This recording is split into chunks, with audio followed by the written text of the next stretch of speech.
अस्सलाम वालेकुम दोस्तों, और हॉरर स्टोरी के साथ मैं हाज़िर हूँ। दोस्तों, आपको पता है मैं तो बातूँ नहीं हूँ, लेकिन जल्दी जल्दी स्टोरी शुरू करती हूँ ताकि आप लोग बोर ना हो जाए और आप लोगों का ज़्यादा टाइम मैं ना लूँ। दोस्तों, मुझे ये स्टोरी एक मैगज़ीन में मिली थी, और मैं बताऊँ भी कि आप लोगों को एक्सप्रेस मैगज़ीन का पता है, न्यूज़पेपर का जो पाकिस्तान में शाया होती है, उसमें एक कॉलम आता था हैरत कदा। ये मैंने उसी में पढ़ा था दोस्तों। उसमें अब लोग अपने वो मिस्टीरियस वाक़यात शेयर करते थे जिनके साथ पेश आ रहे थे। उसमें कभी कभार तो क्या, हर वक्त हॉरर भी होते थे और बहुत सारे और भी। तो उसमें एक औरत कहती है कि ये मैं बहुत छोटी थी, ठीक है, जब मैं ये मैगज़ीन इसी वजह से पढ़ती थी कि इसमें ये कॉलम आता था। तो उसमें एक औरत कहती है कि मैं मेरी एक आदत हो चुकी थी कुछ दिनों से कि मैं हर रात जो है बच्चों के सारे कपड़े बच्चों को सुला के फिर उनके सारे यूनिफॉर्म वगैरह धो के ऊपर छत पे ले जाके सुखाने के लिए, मतलब कि रात को उस पर हवा लगे और सुबह सवेरे फिर उठ के उसको प्रेस करके बच्चों को स्कूल भेजी थी। मेरा रूटीन था कि मैं रोज़ बच्चों का यूनिफॉर्म धोती थी। तो ये आदत मेरी थोड़ी सी ख़राब थी, क्योंकि अक्सर मेरे 1 बजे आँख खुलती थी, बच्चों को सुलाते सुलाते मेरी खुद आँख लग गई होती थी। और 1 बजे उठ के मैं जल्दी जल्दी, मेरे पास एक छोटा मशीन आया था, एक तो बड़ा होता है ना, एक छोटा, तो उसका मैं खूब फ़ायदा उठाने लगी थी। तो क्या होता है कि एक मरतबा इसी तरह मैं बच्चों के कपड़े धो के ऊपर छत पे गई और सुखाने के लिए जैसे उसे तार पे बिछाए ना, तो मैंने वैसी खेतों की तरफ देखा। हमारी जो ऊपर की चारदीवारी थी वो काफ़ी छोटी थी, उससे सारे जो गांव के खेत थे वो नज़र आते थे। हम लोग गांव में रहते थे। तो मैंने देखा कि कोई बंदा खड़ा है और मुझे देख रहा है।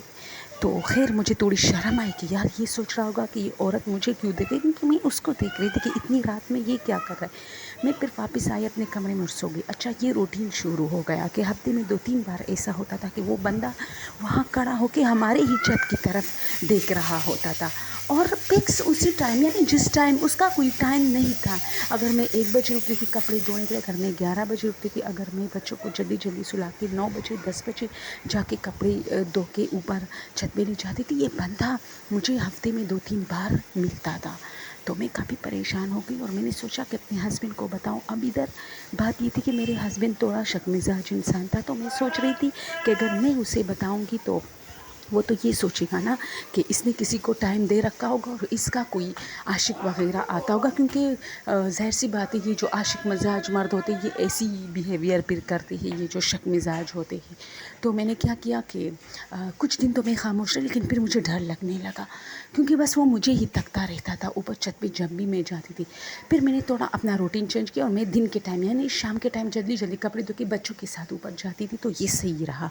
फिर वो मुझे 2-3 हफ्ते तक नज़र नहीं आए। लेकिन एक रात मैं किचन में खाना पका रही थी अपने हस्बैंड के लिए, गर्म कर रही, तो मैंने देखा कि किचन की खिड़की, जो हमारी खिड़की जो थी वो सहन में खुलती थी, और सहन से हमारा पूरा जो बाहर का जो, क्योंकि हमारा घर थोड़ा वो क्या कहते कि इसकी जो सहन थी वो नीचे थे और घर थोड़ा ऊपर ऊपर बना था, जिसकी वजह से मुझे सारे खेत नज़र आते थे अपने किचन से। तो क्योंकि किचन ऊंचाई पर था, उस तक करीब 6-7 सीढ़ियाँ होती थी किचन में जाने के लिए। तो इसी वजह से गांव की जो दीवारें होती है घरों की वो थोड़ी छोटी छोटी होती है। तो इस वजह से मैंने देखा कि वो बंदा फिर खड़ा है और हमारी दीवार के बिल्कुल साथ अब खड़ा है और मुझे देख रहा है। तो मैंने अपने हस्बैंड को बताया, तो उसने कहा कहाँ है, वो बाहर गया, उसने देखा, और फिर इसी तरह वो रोज़ जाके देखा था लेकिन उसे नहीं मिला, और फिर वो अचानक गायब हुआ, यानी हमें बिल्कुल नहीं मिला। अच्छा, फिर मैं डरावने ख्वाब देखने लगी और ख्वाबों में वो आके कहता था कि बस देखता रहता तो था, उसको क्यों बताया, इस तरह।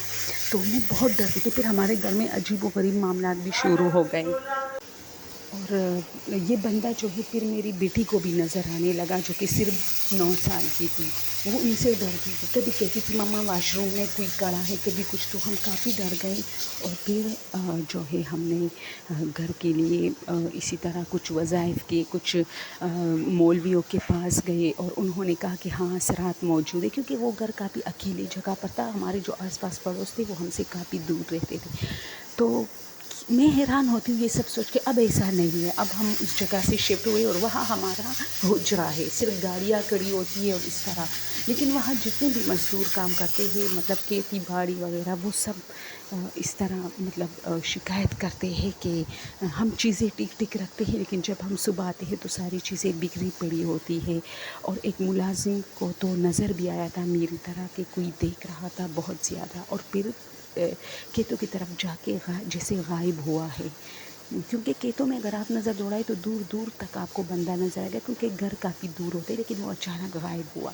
تو یہ سٹوری میں آپ لوگ کے ساتھ شیئر کرنا چاہ رہی تھی کہ کچھ چیزیں ایسی بھی ہوتی ہیں کہ آپ کو تنگ نہیں کرتی لیکن آپ کو دیکھتے رہتے ہیں، ایک ہی روٹین پہ آپ کو نظر آتے ہیں.